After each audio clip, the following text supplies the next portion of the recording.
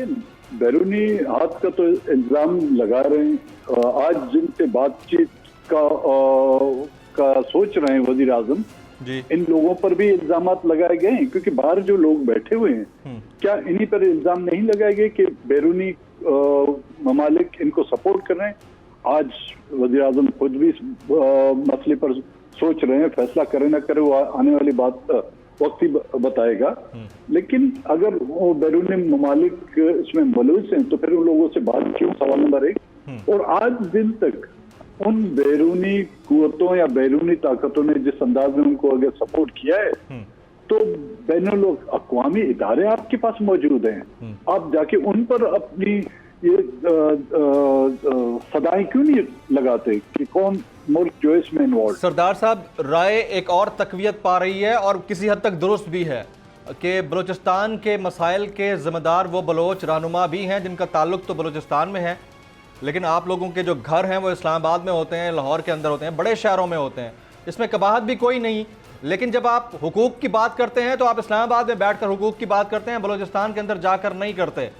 تو اس کامنٹ کے اوپر آپ کیسے جواب دیں گے پھر لوگوں کو؟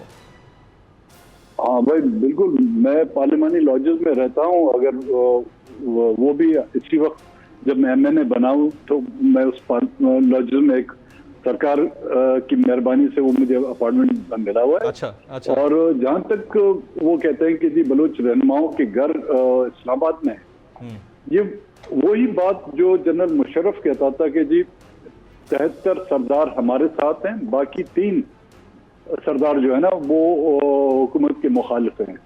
تو آج میں گھر ہوں گے تو انہی رہنماؤں کے ہوں گے جن میں وہ 73 سردار شامل. باقی تینوں میں سے اس کامنٹ پہ میں میر صاحب کو جاننا ہوں. سبوکی صاحب سر وہ جو کہہ رہے ہیں نا ان کے اسلام آباد میں, وہ جو 3 ہیں ان کے پھر دبئی میں وہ تھوڑا سا اور ایلیویٹڈ ہے.